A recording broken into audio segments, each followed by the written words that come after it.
Vamos lá, meus irmãos. Continuando aqui nossa gravação do nosso 10º dia de Introdução ao Antigo Testamento 2, a segunda parte. Vamos lá. Então, vamos continuar lendo aqui no nosso livro-texto. Lembrando a todos que hoje a gente está usando tanto o panorama do Antigo Testamento quanto o livro também do nosso querido irmão Rio, Wellington, aliás. Então, agora a gente vai chegar na sua pergunta, viu, Jill? Você tinha falado para nós, perguntado, né, sobre a vida do profeta Ezequiel. Será que ele regressou? Será que não? Né? Então, a gente vai ver. Vamos lá. Leia para nós, pastor Johnny. A parte B, nós estamos falando aqui sobre a Pastor, só não autoria... carregou aqui, tá? Ah, não carregou, desculpa. Carregou não. Esqueci de compartilhar. Joia. Aqui, pronto. Parte B. B. Foi exilado com Joaquim em 597, quando Nabucodonosor levou para a Babilônia o que havia de melhor na terra. Na Babilônia... Opa, dá uma pausa aqui. Okay. Olha que interessante. Lembrando que aqui o início do cativeiro se dá em 605. E agora, como eles já estão dominando sobre o Reino do Sul, começa várias coisas e várias, eu diria, várias expressões de domínios.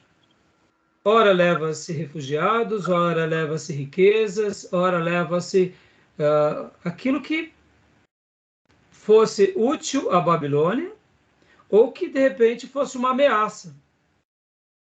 Porque se vocês forem lembrar do livro de Reis, Nabucodonosor, quando ele via que um rei era uma ameaça para ele, ele trocava, colocava outra pessoa.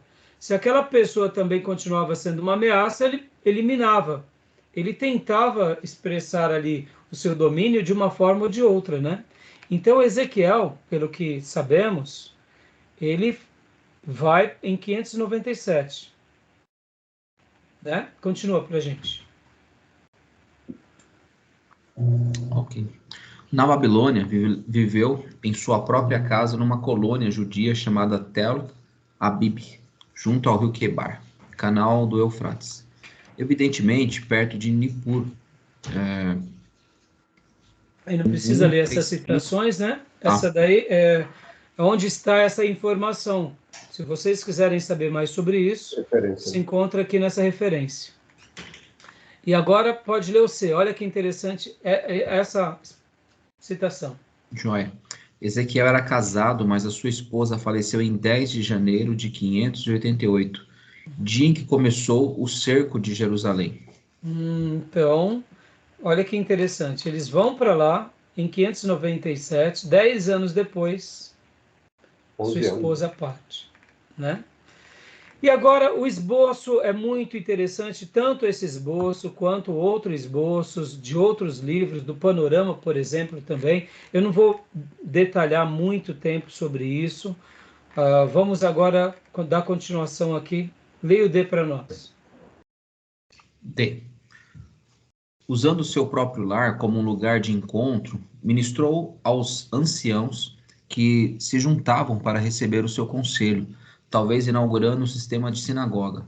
Seu ministério continuou por pelo menos 23 anos, até 570, a última data registrada em suas profecias. Aí, aqui, Gil. Aqui responde, Gil, a tua pergunta.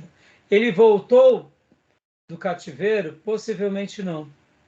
Possivelmente ele dedicou esses... Vamos pegar aqui, ó. Ele vai para lá, 97.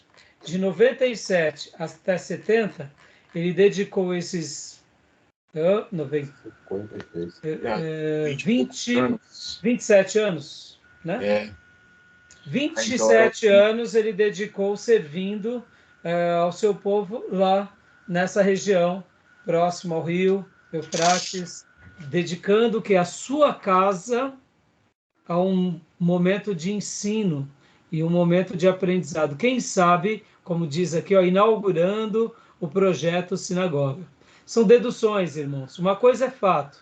A sinagoga nasce aonde? Nasce na Babilônia. Porque não tem Lembra templo, Paulo. irmãos. Hã? Lembra o final de Paulo, né? Paulo velho ensinando lá em Roma. Exatamente. Pode ver, irmãos, que tudo começa em casa. Tudo começa na família. É É, interessante que no livro do Ellis, pastor, hum, faz uma citação que provavelmente o Daniel tenha feito esse arranjo para ele morar nesse lugar mais tranquilo. isso. A gente é isso aí, Dio. Possivelmente, exatamente. A gente vai chegar lá quando a gente for ver agora. Olha que coisa fantástica quando a gente começa a mergulhar nesses. Percebam, irmãos, aquilo que eu falo para vocês. A teologia ortodoxa vai nos levar a refletir naquilo que de fato vai agregar uma informação, uma intelectualidade que não vai ser um contrariamento à Bíblia Sagrada. A gente não vai ficar aqui, por exemplo, questionando se o livro de Ezequiel foi escrito por ele. Não, porque não foi ele, foi outro, foi em outro tempo. Tem vezes que as pessoas, principalmente os liberais, eles gastam uma energia tão grande em assuntos periféricos que eles não desfrutam de uma coisa como essa, como você acabou de dizer, Gil. Possivelmente foi Daniel quem vai ajudar nessa deportação, que vai ajudar nesse conglomerado, que vai facilitar o seu povo. É claro, perceba, Daniel não vai poder fazer muita coisa. Daniel vai fazer muita coisa no sentido assim, até onde eu posso ir. Mas aqueles homens também consagrados, o que eu posso fazer pelos meus? E que juntos, o que juntos nós podemos fazer buscando a Deus? E aí onde entra esse projeto, nasce esse projeto. Pode ver, irmãos, a beleza da igreja do lar, o culto familiar, pequeno grupo, Eles viviam em célula, comunidade, né? koinonia. Hã? Eles viviam em comunidade na Babilônia. Tiveram que viver em comunidade, até porque senão é uma questão de sobrevivência. E E não era escravo, né? eles estavam debaixo de um sistema escravocrata, mas eles tinham a liberdade, né? Não vivia como escravo. Eles, eles não precisavam necessariamente perder a sua identidade, porque uma das coisas singulares no cativeiro babilônico é que eles não alteravam a identidade do povo. Ah, No é cativeiro verdade. assírio, eles alteravam a identidade do povo. Podem ver que no cativeiro assírio, eles arrancavam o povo de um lugar, levava para outro lugar e ficava trocando. Nessa mistura, acabava se perdendo em poucas décadas a sua identidade. O que fazia também no Brasil, na época da escravidão, eles faziam isso. Tirava negro de um país e não colocava junto, entendeu? Em outro país. Ele colocava, por exemplo, de uma etnia, ele não colocava junto, separava. Olha, eu não sabia dessa informação, gente. Então, Né? É uma acontecia. maneira de você anular o Sim, que é a a força, história, a e a força força daquele deles, povo. Né? a mesma Então, língua, né? é. E aqui, então, olha lá, vamos voltar aqui, continuando aqui um pouco a nossa leitura. Vou dar uma corrida, irmãos, que eu quero ainda falar de Daniel. O que eu achei fantástico nas datações é isso daqui, ó. O cenário histórico. Olha só, eu achei maravilhoso esses apontamentos. Eu achei fantástico.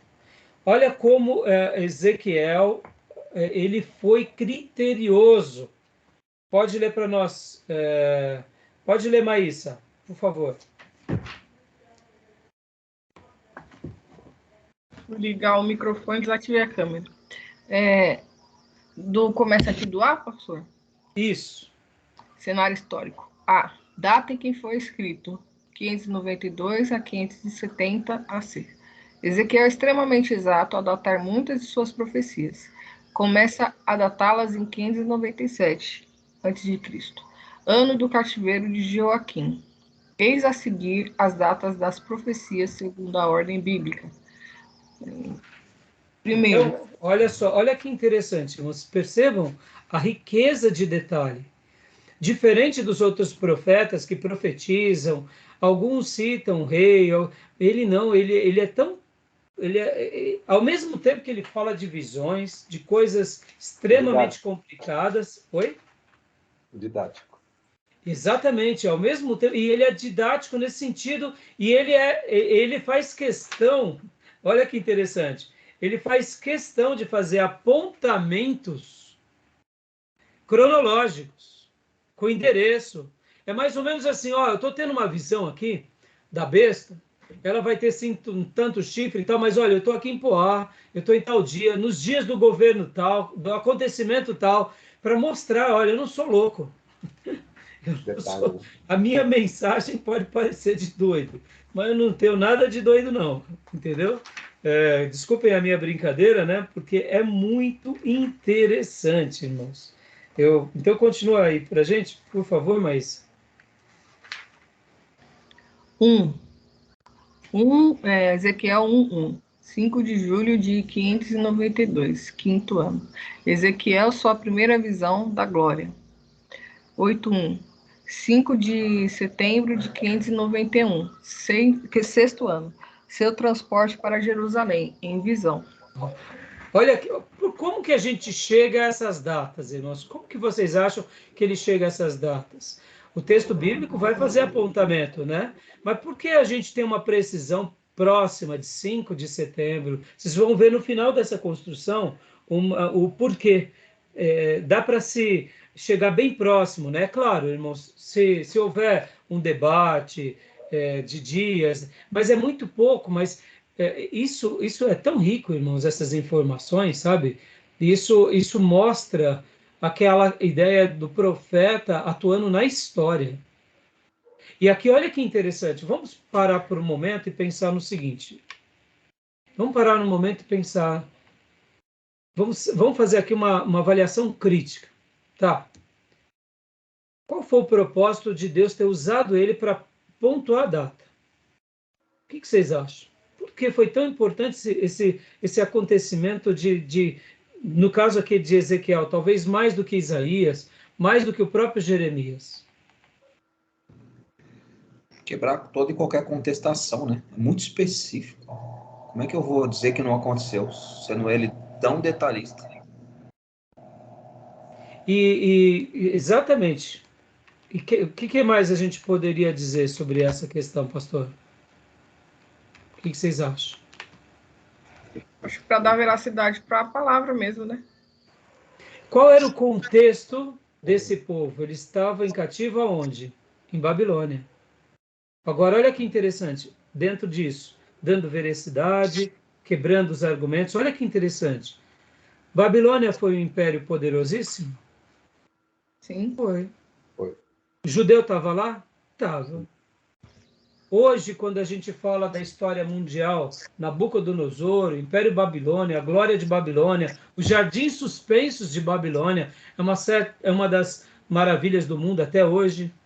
Isso é datado, isso é documentado historicamente? Sim.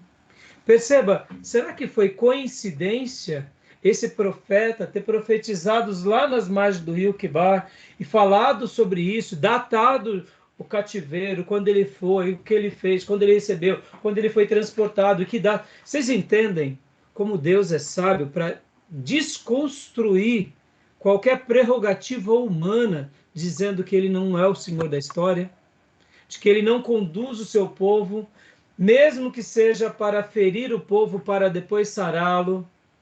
Ou seja, irmãos, isso é muito forte. A destruição do templo foi um fator histórico. A ida para a Babilônia é um fator histórico. A preservação em Babilônia é um fator histórico. E agora, na história, Deus revela uma profecia para um sacerdote que é profeta e data a história para quê? Para mostrar que ele é o Senhor da história. Que ele continua cuidando do seu povo, que ele continua ensinando o seu povo, que ele continua marcando a história de quem ele deseja, como ele deseja. É fantástico isso, irmãos. Fantástico. Vocês entendem que em cima disso, nosso coração fica repleto de alegria, porque isso só demonstra que ele é Senhor da história. O Senhor pega o seu povo, traslada o seu povo, ensina o seu povo, faz como disse Jeremias, pega o vaso, quebra, amassa e faz de novo, porque ele é o Senhor, ele é o oleiro. Então é isso aí, é tudo isso e muito mais, né? Então, continua lendo para nós, Maísa, por gentileza. Ainda não apareceu, pastor. Apareceu agora? Uhum. Eu parei no Sexto. aqui, né? Sexto ano aqui. Agora, 10 de agosto. 21. 10 de agosto de 590, sétimo ano. Instrução dada aos anciãos. 24.1. 10 de janeiro de 588, nono ano. Dia do princípio do cerco de Jerusalém. 26.1. 1º de abril de 586, 11º ano. A profecia da devastação de Tiro.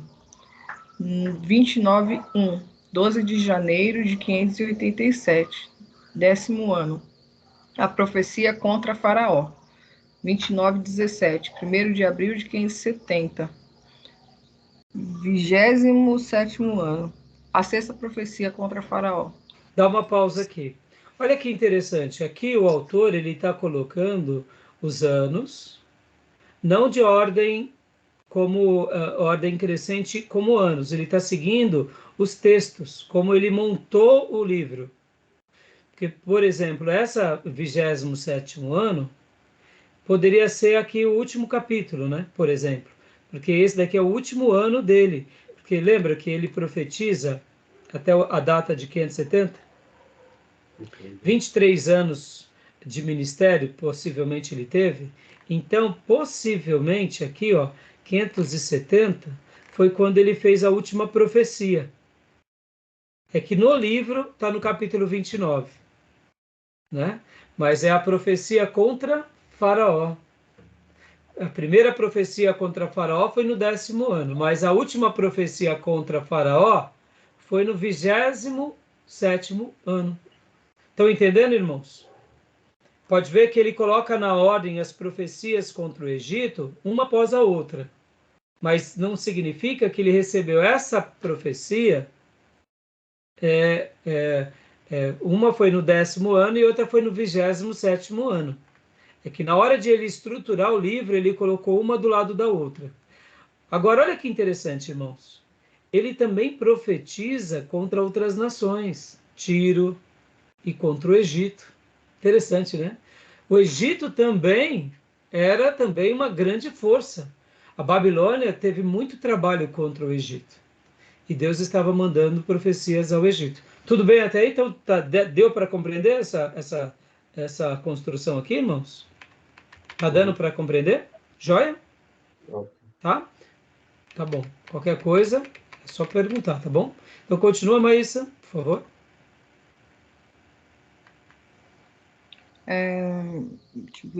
30:20. 7 de abril de 586. 11º ano. A segunda profecia contra Faraó. 31:1. 1º de junho de 586. 11º ano. A terceira profecia contra Faraó. 32:1. 1º de março de 585. 12º ano. A quarta profecia contra Faraó. 32:17, 15 de abril de 585, 12º ano. A quinta profecia contra Faraó. 33:21, 5 de janeiro de 585, 12º ano. Chegada da notícia da queda de Jerusalém, ocorrida 5 meses antes. Opa, esse ponto aqui é super interessante. Vamos ler essa porção, 33:21. Vamos ler lá. Ó, então ele está lá no rio, próximo ao rio Quebar, está ali juntamente com a sua comunidade, servindo a Deus, fazendo ali o papel dele de ser um sacerdote, e de repente vem a notícia. Qual? Jerusalém caiu. Pastor, mas Nabucodonosor já não estava dominando sobre Jerusalém, Judá? Já. Por que ele sitia e agora ele destrói? Não surgem umas perguntas assim na nossa cabeça, irmãos? Ué, mas por que ele sitia novamente e destrói? O que vocês acham que aconteceu?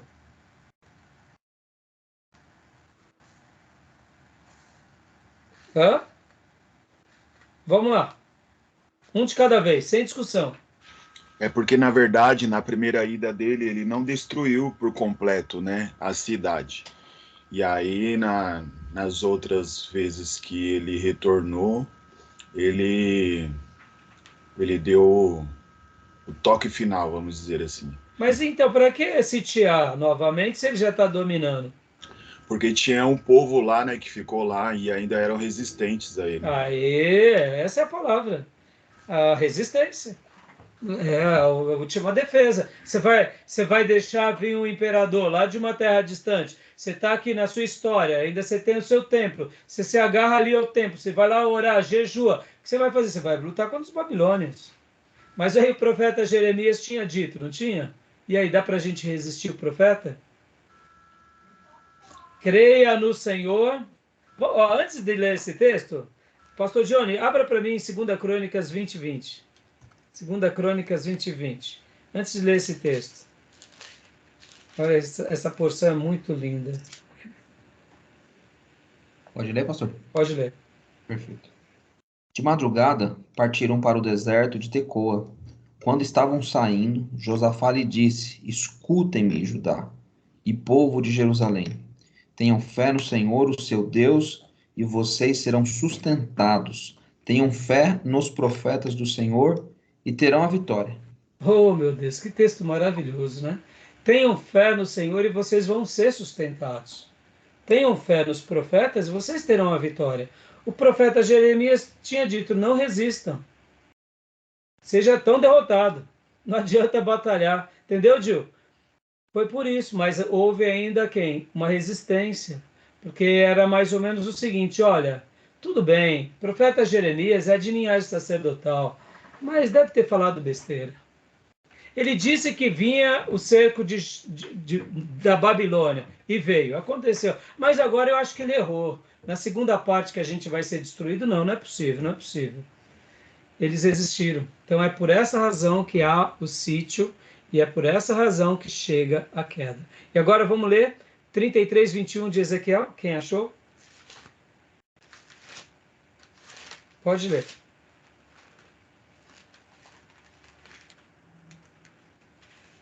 E aconteceu que no ano duodécimo, no 10º mês, aos 5 do mês do nosso cativeiro, veio a mim um que tinha escapado de Jerusalém, dizendo: ferida está a cidade. Olha só. Ele dá exatamente a data, o ano, o dia e o mês. E, inclusive, pode ver que quando ele faz essa menção, e logo na sequência, ele também mostra o quê? A quantidade de tempo que demorou para chegar essa mensagem até ele. Em outras palavras, sabe o que a gente entende, irmãos? Que de Jerusalém até onde ele estava, ou seja, até a Babilônia, demorava-se por volta de 4 a 5 meses. Esse é o período de peregrinação naqueles dias. Hã? É tudo demorado, né? Demorado, mas é longe, né, Júnior? É bem longe, né? Se a gente for ver, é um período a pé ou a cavalo, depende muito também do clima, depende muito das investidas dos inimigos, da quantidade de pessoas que você está ali do seu lado. Então, aqui ele registra a queda de Jerusalém, né? Tá bom? E ele Estava põe informando até... alguém lá, né? Oi? Eles estavam informando o quê? Os cativos que estavam na Babilônia, né? Exatamente, inclusive ele, pode ver. Escapou. Leia de novo, por favor, Júnior.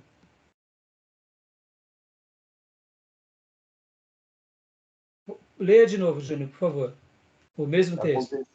Aconteceu que no ano duodécimo, no 10º mês, aos 5 do mês do nosso cativeiro, veio a mim um que tinha escapado de Jerusalém, dizendo: ferida está a cidade. Pronto. E aí, um que tinha escapado. Chegou a Isso. informação para ele. E aí, então, em cima disso, que por essa razão, que dá para fazer a reconstrução praticamente precisa ou quase precisa das demais datas. Porque as demais datas ele sempre vai estar pontuando algum acontecimento e então fica mais fácil, né? É claro, irmãos, tem aqui aquela questão do calendário hebraico e gregoriano, tem algumas variações, mas assim, quando se trata de datação do Velho Testamento, é uma das mais precisas. É muito interessante, né? Tá bom? Então continua para nós. Né? Hã? Nabucodonosor. Júnior, falhou a ligação.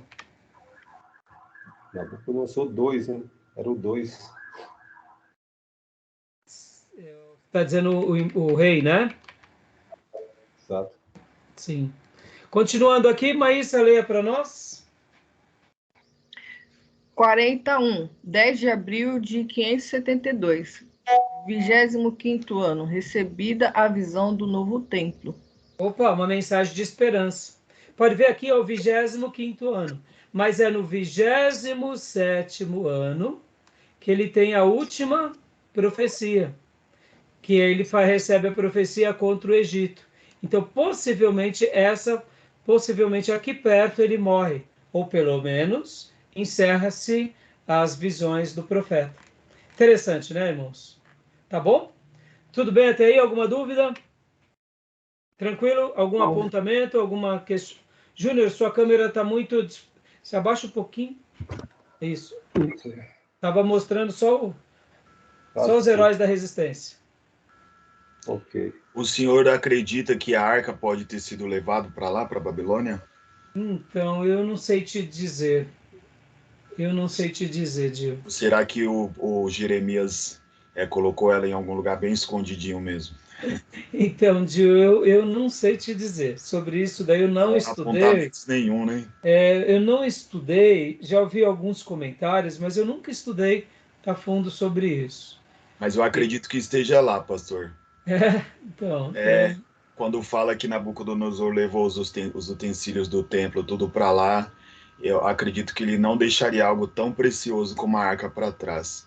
Então, pode ser que sim, pode ser que os coatitas levaram, depois os mesmos coatistas trouxeram de volta, no caso, né? Pode ser. Então, assim, é uma boa... Olha, é um bom assunto para a gente estudar. Mas Ciro, na hora que eles retornam, eles devolvem todas as coisas, né? Então, por isso... Segundo fala, né? Pode ser que... vão ter alguns questionamentos falando sobre essa questão que ela está na Etiópia, e aí, porque depois que tem a destruição do templo, é levada pelos judeus etiópios para a Etiópia. Tem muitas coisas sobre essa questão da arca. Uma coisa a gente sabe, irmãos, a arca, como tudo, né, em Deus, podem ver que o profeta Samuel já dizia, né? Que o grande prazer do Senhor é que nós o obedeçamos. Ele não tem prazer em sacrifício. A arca, ela realmente foi um utensílio especial para mostrar a glória dele. Agora, olha que interessante. Ele, com esse castigo e sentença que eles dão ao povo de Israel, ele fica muito claro de que o templo, a arca, é só uma representação de Deus entre nós. Exatamente. O mais importante é a obediência, né? Porque muitas vezes a gente acaba santificando objetos e esquece de obedecer. Essa é a grande lição que Deus deu para o povo aqui, levando-os para o cativeiro babilônico. Porque, para eles, irmãos, pensem, mais um detalhe, olha como é legal essa informação. Vamos pegar aqui nosso gráfico de novo. Ó, a gente tem que lembrar que quando vem aqui os reis de Israel, vamos pegar aqui o nosso mapa em cima, né? A monarquia, ano 1000, Davi, ano 1000, literalmente. O templo é reerguido com Salomão por volta do ano 950. Vamos pôr aqui uma data provável, tá? Por volta disso, 950. Agora, olha só. A queda foi em 586. Então, a gente pega aqui praticamente 400 anos, quase 400 anos, de história do templo. Então, se a gente pensa assim, dos altos e baixos que Israel, tribo do norte e tribo do sul passam, são 400 anos de história, irmãos. É muita coisa. Então, querendo ou não, eles tinham aquela ilusão de que, não, Jerusalém nunca vai ser destruída. O templo vai se manter de pé. Mas é aquilo, Deus ele deixou sempre tão claro na palavra dele que essas coisas poderiam acontecer, e de fato acontece. Por isso que, assim, a importância da arca, ela tem sim uma importância, tem, mas a grande relevância não é a arca pela arca, né? A grande relevância é a obediência ao princípio espiritual. Porque nessa retomada aqui, quando o povo volta com Zorobabel e reconstrói o templo, pode ver que por volta aqui de 520, daqui em diante também eles vão valorizar, vai ter depois a repaginada com Herodes, há todo esse misticismo, mas pode ver que nós sempre nos perdemos com a religião. Se a gente deixa o princípio espiritual, a gente vai para o princípio legal, e a gente parte só para a parte legalista, né, da religião. E Jesus, quando ele vem, ele reconfigura tudo, faz profecias. E hoje, a história se repete, irmãos. Hoje nós temos os nossos credos, nós temos os nossos estatutos, nós temos as nossas confissões, nós temos os nossos templos e as nossas denominações. E se a gente não tomar cuidado, a gente também se perde com o quê? Com a religião. Mas se a gente seguir a Deus, né, desse princípio espiritual, a gente não se perde, né? Então é bem interessante essa questão. Tá bom? Vamos correr, irmãos, que eu ainda vou ter que falar de Daniel, né? Fala, Júnior. Só um detalhe aqui, a deportação foi do Reino do Sul, né? Judá. Ficaram lá na Babilônia. Eles não haviam dados que eles se comunicavam, né? Porque o Reino do Norte também estava lá, né? Então, o que acontece, Júnior, quando a gente pega, por exemplo, aqui esse período cativeiro assírio, né? Quando a gente vê a queda de Samaria, que nada, se a gente for ver, 722, a queda de Samaria, para 586, é bastante tempo, né? Praticamente, vamos dizer assim, 150 anos de diferença. Nesses 150 anos aqui, houve uma coisa muito interessante, porque o Império Assírio trouxe para Samaria muitos outros povos. Quando a gente vê, eles constroem altares, constroem templos, tanto é que acontece que os leões começam a matar as pessoas aqui de Samaria. E aí eles até entram e fazem uma reclamação lá para o imperador da Síria, dizendo, olha, o Deus da terra está destruindo a gente. E aí eles chamam sacerdotes que conheciam as histórias do Deus de Israel para começar a ensinar esse povo de Samaria, que agora está tudo misturado, que na realidade veio outros povos, para o quê? Para aprenderem a apaziguar o Deus da terra. Isso está lá no livro de Reis. E aí o que acontece? Esse momento aqui, o povo de 150 anos, eles já tinham realmente se misturado totalmente. Então ficou os judeus... Balbúrdia, né? Ficou os judeus misturados, entendeu, Júnior?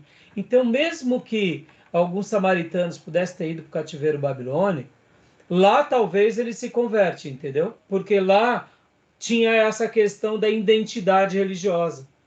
Podem ver que, olha que interessante, o cativeiro de Assírio ou a Samaria misturou todo mundo, o cativeiro babilônico não. Eles foram para um lugar distante, mas lá eles se preservaram. Aqui houve essa mistura. Pode ver que muitos israelitas são deportados para outros lugares, mas muitos ficam. Mas muitos outros povos de outras nações vêm para Samaria. Aí vira essa miscelânea total, entendeu? Sim, mas quando ele retorna todo, né? Todo judeu, todo Israel. Isso, mas isso é na tribo do sul, né? Isso é na tribo do sul, porque aqui o que acontece? Nesses 150 anos vamos dizer assim, de continuidade, né? Aqui, querendo ou não, logo depois, o que acontece historicamente? Vocês vão lembrar que a Babilônia se une ao reino Medo-Persa para contra-atacar o império da Samaria e destrói. E depois eles destroem, inclusive, Nínive. Então, ao mesmo tempo, esse povo que estava sob o domínio, né, outrora do cativeiro assírio, eles acabam sendo engolidos pelo cativeiro babilônico. Sim, mas a anexação, né? Houve anexação, exato. Houve essa anexação do domínio, Expansão. Só que um pouco antes do domínio, antes da expansão babilônica, houve o quê? Houve essa destruição do quê? De Samaria. Ou melhor, da Síria e destruição de Nínive. um acontecimento também que marca muito a história mundial é a destruição de Nínive. Lembra que eu falei nas aulas anteriores que Nínive ela era uma cidade como Dubai, riquíssima. Sim, claro. Então, Claro. a Babilônia, quando chega lá, destrói tudo. Ela e os medo-persas. Nesse primeiro momento, houve só a destruição. Depois de alguns anos ou décadas, a Babilônia vai se expandindo e ela se torna um império, Sim. e aí onde ela domina sobre tudo. A gente vai ver já já, inclusive nos slides de Daniel, o quê? Algumas coisas que é bem curioso. Por exemplo, o Império Babilônico, ou Neobabilônico, com Nabucodonosor, ele dura poucas décadas. Ele é riquíssimo, poderosíssimo, mas é curto. E o grande conquistador, assim como Tiglat-Pileser da Assíria foi o grande expansionista, Nabucodonosor foi esse grande expansionista. Só que ele tem vida curta, né? O Império Babilônico, que eu já tinha mencionado para vocês nas aulas anteriores, o Império Babilônico, o Império Assírio, o Império Egito, eles já eram grandes, isso há séculos. Só que eles eram regionais e não tinham essa projeção praticamente em toda essa região. O cativeiro babilônico ele passa a ser fortíssimo na Ásia Menor. Então, quando ele se torna essa expressão de império dominante, por isso que na história eles vão chamar neo-babilônico. E com Tiglat-Pileser, neo-assírio, porque foram as expansões mais poderosas. Então, mas ele ficou 70 anos, né, o povo de Judá. Exato, ele ficou 70 anos. E assim, eles ficaram 70 anos lá na Babilônia para regressar, mas eles regressam debaixo de que império? É do Medo-Persa, já não era mais babilônico, né? Sim. Mas não houve uma unidade nacional, será? Será que não Como? houve uma unidade nacional? Você acha que não houve uma unidade nacional? Então, eu não sei te dizer, Júnior, o porquê. Lendo Daniel, dá a ideia de que o sucessor de Nabucodonosor, né, Beltesazar, que era o seu filho, ele queria muito só fazer festa, ele não cuidou da segurança, né? Sabe aquela ideia, dominamos sobre tudo e nada vai acontecer conosco? E, de fato, ele estava vivendo esse momento de descuido, né? Ao mesmo tempo, também, a gente tem que lembrar que Babilônia serviu como juízo de Deus para castigar Israel, mas também Babilônia foi muito cruel. E Deus também não profetizou a ruína da Babilônia? Então, também, eles colheram parte do que tinham plantado, né? Porque eles exploravam, eles destruíam, eles cometiam muitas maldades. Então, os motivos assim, Júnior, eu não sei te dizer. De fato, dá a ideia que Judá é Israel, sendo que é uma tribo do sul, né? Eu falo sim, com a unidade toda, né? Como a Márcia fala lá. Essa exato. divisão. É que, na realidade, eles acabam representando toda a nação, né? É que nem Sião, né? Porque eles são remanescentes. Quando o povo de Israel, em 48, retorna com o decreto da independência, o judeu volta do mundo inteiro. É judeu da União Soviética, aqui da Argentina, da Ásia, da África, é todo judeu, a unidade nacional. Lá, o diferencial, Júnior, que acontece no cativeiro Medo-Persa, é que Israel já tinha prosperado tanto, eles já estavam com tanta, vamos dizer assim, debaixo de tanta graça, que muitos se mantiveram nessas cidades, não quiseram retornar, por escolha. Daniel não retornou, né? Daniel não retornou. Né? Interessante, né? Então, continuando aqui, irmão, vamos ler rapidinho. Só vamos ler agora as partes que eu destaquei, porque assim, você vê, a aula, nossa aula, eu faço questão de ficar fazendo esses debates para poder esclarecer, para poder pontuar. É claro, muita coisa eu posso não saber, porque eu também tenho que estudar bastante para passar para vocês e não sou especialista desses assuntos, né? Minha área e cadeiras principais são mais as questões pastorais mesmo e teologia sistemática. Mas, assim, é uma área que eu gosto muito, né? E, então, assim, muitas perguntas eu também não posso não saber. Mas por isso que eu gosto de ficar fazendo esses debates, porque vão esclarecendo, né? Então, agora, para a gente correr, vamos lá. A localização geográfica de Ezequiel. Leia para nós, pode ler para nós? Quem quiser ler aqui essa parte em destaque. Ezequiel e Daniel diferem de todos os outros profetas no fato de o seu ministério ter sido exercido primordialmente fora da Palestina. Daniel, da família real de Judá, serviu na corte real, gentia da Babilônia. Ezequiel, um sacerdote, foi conselheiro dos exilados judeus. Eram ambos da mesma idade, aproximadamente, sendo que Daniel foi exilado em 605 e Ezequiel em 597 a.C. Ou seja, aqui responde aquela também pergunta que vocês me fizeram sobre as deportações.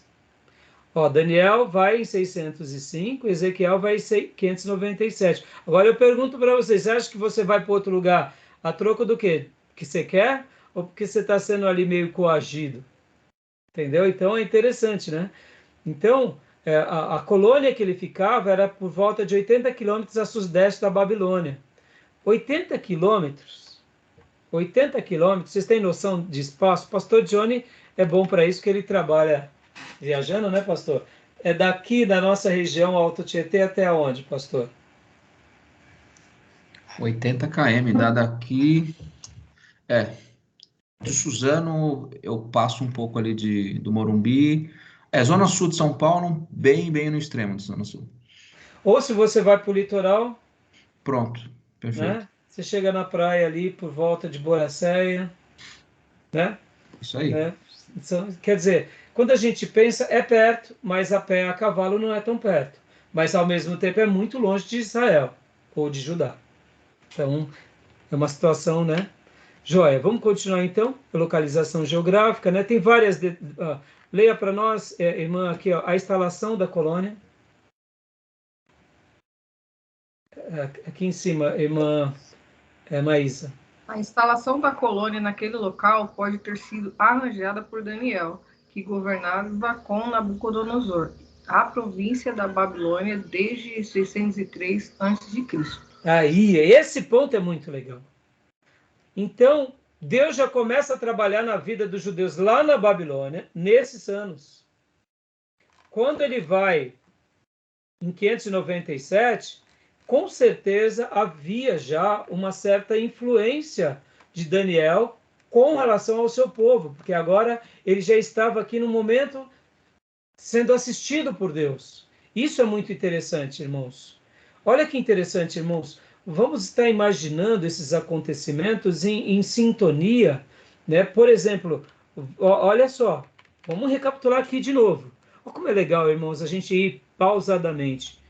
Jeremias ainda possivelmente estava profetizando também. Jeremias estava ainda sendo um grande profeta. Daniel já estava sendo milagrosamente alvo da profecia de Jeremias. Ezequiel estava agora também sendo alvo da profecia de Jeremias e do cuidado de Daniel. Olha que coisa fantástica, meus irmãos. Por que eu estou destacando esses três personagens? Deus levantando três grandes luzeiros e faróis para cuidar do seu povo. Posso ouvir glória a Deus? Isso é fantástico. Pelo amor de Deus. Ô, irmãos, imagina, o mundo está em ebulição.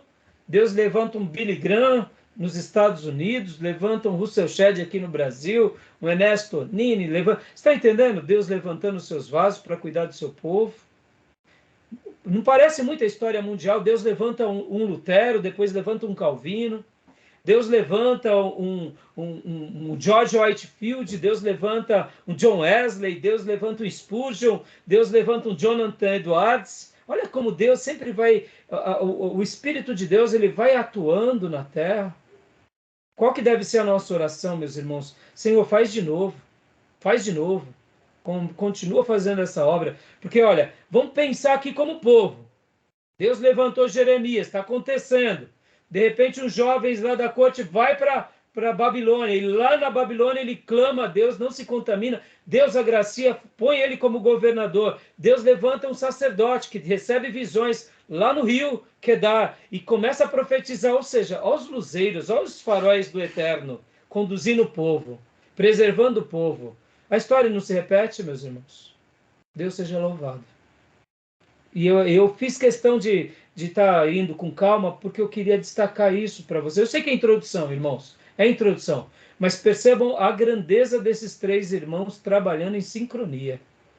E possivelmente, nessa deportação de Ezequiel, Daniel estava trabalhando. Glória a Deus, isso é maravilhoso, maravilhoso. Vamos lá. Continua para nós, irmã Maísa, cenário político. Cenário político. A ação do livro vai desde a época da sujeição de Judá à Babilônia até a época do cativeiro na Babilônia. Como já foi observado, providencialmente tinha Daniel sido elevado a governador de toda a província da Babilônia, bem como chefe dos sábios ou conselheiros de Nabucodonosor. Dá uma pausa aí, filha. Ó, sujeição de Judá à Babilônia. Guarda essa frase. E cativeiro. Perceba como Deus ele vai permitindo as coisas. Agora, olha como a frase providencialmente, ou seja, olha o cuidado providencial do Pai. Para quê? Para que ele se torne aquele governador. Qual é o propósito? Porque ele era bonitinho, de olhos azuis, cabelo loirinho? Não. Quando Deus exalta alguém, Deus dá graça a alguém para que ele continue cuidando daqueles que não foram tão assistidos. Se Deus prospera alguns, é para que esses alguns que foram prosperados sejam um amparo para aqueles que não estão na prosperidade. Se Deus eleva dando sabedoria a alguns, é para que esses alguns tenham que agora sejam usados conduzindo aqueles que têm menos sabedoria. Ou seja, Daniel não se perdeu, irmãos.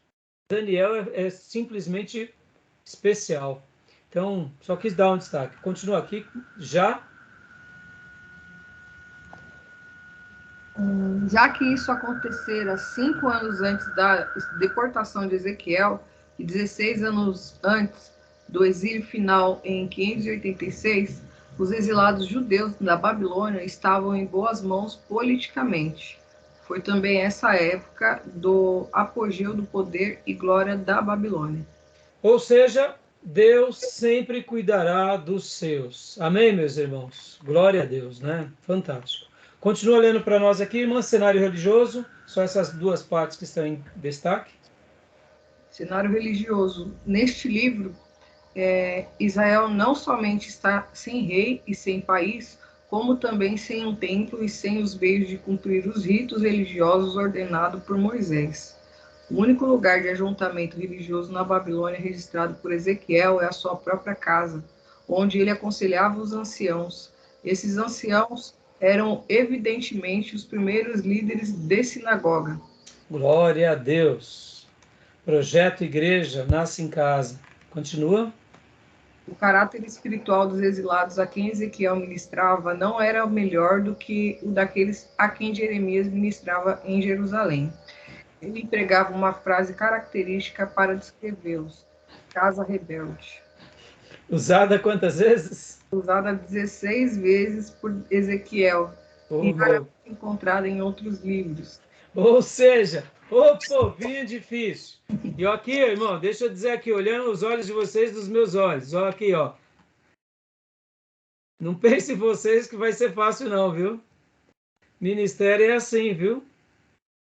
Tá? Ser humano é igual, não mudou, só mudou a roupagem e o estilo. Mas as pessoas não são fáceis de ser lidadas, tá bom? É assim.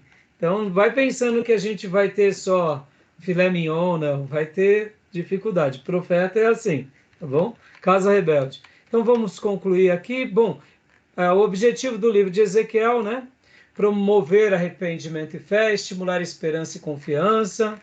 E aqui, contribuições singulares de Ezequiel. Eu só vou ler essa primeira frase, porque agora aqui vai vir vários apontamentos. Olha que interessante, o livro trata, eu achei isso fantástico, mas para a gente correr, para a gente ir também para o livro de Daniel, porque o livro de Daniel é muito bom. O profeta com muitos audiovisuais. Nenhum outro profeta fez tanto uso da linguagem figurada ou de visões. O livro está cheio de provérbios, alegorias, ações simbólicas, pequenas descrições e visões apocalípticas, foram formas usadas especialmente para chamar a atenção e imprimir as verdades no restante do povo judeu rebelde e endurecido que estava na Babilônia. Ocorreram em todo o livro. Aí vai citando as citações, as visões. É muito interessante isso como estudo, tá, irmãos? E aqui é muito legal porque, percebam, olha a criatividade dele e olha como Deus o usa. Quero apenas destacar aqui aquele clássico episódio que é dos ossos secos. Onde está? Onde está? Capítulo... Onde era mesmo? 37. 37, isso aqui, ó. Né? Essa é uma passagem muito conhecida, né? E que é maravilhosa, né? Então, tá aqui, tá? Só para destacar. Essas representações pictóricas anunciam e explicam os julgamentos do Senhor sobre Israel. Ó, pode ver que é Israel como nação, né, Júnior? Não é só Judá, é Israel. Uhum. E as nações também, através da Babilônia. E a futura restauração de Israel quando os destruidores forem aniquilados. As figuras não são misteriosas, mas estão explicadas nos contextos. João tomou muitas delas emprestadas ao escrever o Apocalipse. A gente vai ver uma correspondência quando João escreve o Apocalipse. Então, tudo bem até aí, meus irmãos? Aqui Israel, irmãos, já muda um pouco, como há pouco o Júnior tinha até mencionado. Porque até lá um pouco antes, nos dias de Elias, depois nos dias de Isaías, havia profecia contra Judá, profecia contra Israel, tribo do norte, tribo do sul. Mas depois do cativeiro da tribo do norte, foi praticamente como se os olhos de Deus ficassem apenas com Judá. Não que Deus desprezou, mas ali já passou por todo o processo, né? Ou seja, houve toda uma situação mais difícil. Pastor, alguém que morava em Samaria não poderia se converter ao Deus de Israel? Sim, era simples, era só ele deixar todas as práticas de toda a mistura que eles já viviam, né? Então, e eles praticavam a fé segundo o povo de Judá. Mas agora no cativeiro, então, as expressões de Israel está mais voltado à nação mesmo, tá bom? Tudo bem? E aqui, né, dando alguns outros destaques, né, essa questão do afastamento da glória do Senhor, para que sabais que o Senhor é Deus. Aqui vai ser mais ou menos aquela questão das discussões das profecias, né, e das importâncias dos temas, né, idolatria de Israel no Egito, Ezequiel como filho do homem. Não teremos tempo de mencionar, mas ele cita muitas vezes, 93 vezes essa expressão filho do homem. Jesus vai usar também, aqui, ó, e usando mais de 80 vezes referindo-se a Jesus. Então, essa importância muito grande, né? Restabelecimento de Israel e conflito de Gog e Magog. Irmão, se eu for entrar no assunto de Gog e Magog, é que a gente não acaba mais o curso, né? Isso daí é um assunto mais para escatologia. O templo restaurado e a visão de Ezequiel. Tá bom, meus irmãos? E assim o livro ele chega ao final, né? O sistema sacrificial reinstalado. Ele profetiza sobre esse retorno, né? Que vai voltar até agora. Pensem vocês, né? Quando ele tem a informação de que o templo foi destruído, e aí ele profetiza para o povo, é muito duro isso para o povo que está vivendo ali, debaixo do castigo, que Jeremias tinha dito, agora eles sabem, mas vem uma palavra de esperança. O templo vai ser restaurado, né? E a cristologia em Ezequiel. Ezequiel não é um profeta messiânico, mas há cristologia em Ezequiel. Há referências como Messias como pastor, rei, sacerdote, o bom pastor.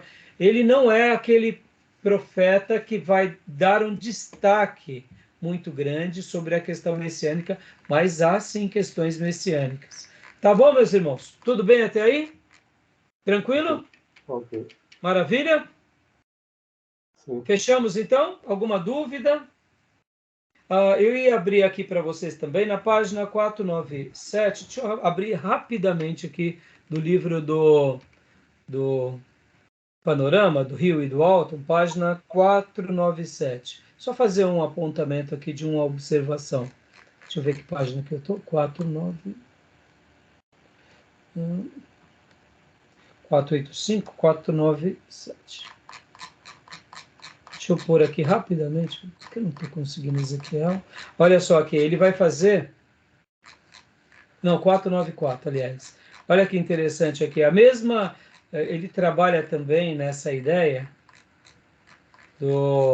das datas, né? Ó. Não é aqui. Olha que interessante, irmãos. O esboço que o nosso irmão Rio e Walton comenta, olha que interessante. Profecias contra Jerusalém. É bem categórico os assuntos sobre Jerusalém, né? Aí trabalha, inclusive, aqui Jerusalém como Israel rebelde, dando uma ideia de nação. Pode ver que ele fala das duas irmãs adúlteras, né? Ele põe os dois na mesma panela, né? Já que se tratando desse assunto, usei panela simplesmente porque estava panela aqui no capítulo 24. E depois vem profecia contra as nações. Olha a quantidade de profecias que também ele dá às demais nações. Eu gostei dessa divisão. Amon, Moabe, Edom, a Filistia, Tiro e Sidom e o Egito. Ele dedica muito tempo ao Egito. Depois, profecias do Israel restaurado, 33 ao 35. Então você pode ver que a maneira que o livro foi organizado foi muito didático. Vocês entendem porque quando ele fala sobre o Egito aqui, ele une as duas coisas do Egito, porque a impressão que eu tenho é que ele quis deixar o seguinte, essa divisão mesmo. Pode ver, profecias contra Jerusalém e automaticamente contra o povo de Deus. Depois, profecia contra as outras nações. Aí ele põe tudo no pacote. E aí vem profecia do Israel restaurado, que aqui ele já trabalha a ideia da restauração de quem? Da nação de Deus, o povo de Deus. E então, assim, eu gostei demais dessa divisão, né? Ele restaura, né, o povo, os símbolos, a ideia dos ossos, aquela questão do conflito, o templo, o príncipe, os levitas e os sacerdotes, tudo é restaurado. O templo é restaurado, os limites de Israel são restaurados, Deus divide a terra, e aí, né, eu achei muito legal esse esboço aqui do Will e do Alton, viu? Tá bom, meus irmãos? Joia? Aqui vem um mapa, né, que ele trabalha sobre essa questão, né, só para a gente ter uma ideia. E agora o que eu queria mostrar para vocês também é essa outra questão aqui, ó. Aqui, ó. Aqui. As datações, ó. Junho de 593, né? Ele vai trazendo aqui as datas. Eu achei muito legal. Tá vendo? Isso é muito interessante. Tá joia? Alguma pergunta a mais? Alguma dúvida? Querem fazer algum comentário? Não? Podemos, então, para Daniel? Vamos para Daniel, então? Fechado? Então vamos. Vamos para Daniel. Vou fechar aqui a nossa gravação e a gente vai agora para Daniel e a gente encerra assim a nossa aula de... Não, peraí, irmãos. Que horas são, meus irmãos? Já é 10h26, né? Vamos deixar para a semana que vem? Porque senão vai ficar, a gente vai parar lá para umas 11 horas, hein? Vamos deixar para a última aula, Daniel e o restante das coisas? Os restantes dos... Fechado? Porque eu estou passando, irmão, estou me empolgando muito, estou acabando muito tarde com vocês, estou judiando de vocês. Para mim é uma delícia, né? Mas eu acho que também acaba ficando muito puxado, tá bom? Vamos parar aqui, então? Okay. Deixamos para quinta-feira Daniel e o restante dos que nós não tratamos. Irmãos, e última coisa, viu? É normal... nessas matérias, a gente não conseguir fazer um apontamento de tudo, viu? Porque é muita informação. É introdução, mas, só de nós... Eu queria até concluir com essa fala. Só de imaginar que Deus levantou 3 grandes faróis para cuidar do seu povo, é fantástico. Sacerdote Jeremias, o jovem nobre Daniel e o sacerdote Ezequiel. Cada um no seu lugar, cuidando da menina dos olhos, que é o povo de Deus. Então, só isso dá um temor no nosso coração de dizer, Senhor, faz de novo, continua fazendo a tua história, continua fazendo a tua obra, porque Deus sempre vai fazer isso. Tá bom, meus irmãos? Então vamos parar por aqui. A última aula vai ser Ok. quinta. Eu vou passar para vocês a prova. Vocês vão poder entregar todo o material até o dia 2 de, de, de maio. E a declaração das leituras, dos trabalhos, dos vídeos que eu pedi para vocês fazerem. E eu quero já até concluir, para quem não estava aqui no começo, no dia 2 de maio nós vamos começar a introdução ao Novo Testamento 1, e aí eu vou pedir para vocês comprarem o panorama do Novo Testamento, do Gundry, ou o livro Janelas para o Novo Testamento do pastor Enéas e do John Marks. Esse Janelas é um pouco mais antigo, esse é uma edição mais nova, então eu indico para vocês esse. E vou deixar também aqui o outro pedido, que é o período interbíblico, que eu vou pedir um livro sobre isso. E temos esse livro também, que é o Merece Confiança, o Novo Testamento, do F.F. Bruce, que é muito bom. Existem outros livros, mas eu vou estar trabalhando especificamente nesses 4 livros, Introdução ao Novo Testamento, tá bom? Que eu me lembre, são esses. Eu tenho outros livros, mas a princípio são esses. Então, quinta-feira a gente vai concluir, vamos falar sobre Daniel, e aí eu vou pegar o restante dos profetas menores, mas eu realmente queria ter dado esses destaques a esses profetas, fiz essas aulas, né, pensando que hoje até conseguiríamos. Tá bom, meus irmãos? Combinado? Ok. Fechado? Alguma pergunta, alguma dúvida? Não? Tranquilo? Então, Deus abençoe, meus irmãos. Amém. E querendo Deus, até quinta, na nossa última Amém. aula. Deus abençoe. Graça e paz a todos. Boa Amém. noite e graça e paz. Graça e paz a todos os Pai, irmãos. Deus abençoe. Graças a Deus. Amém. Paz a todos. Amém, irmão. Graça e paz a todos. Na paz.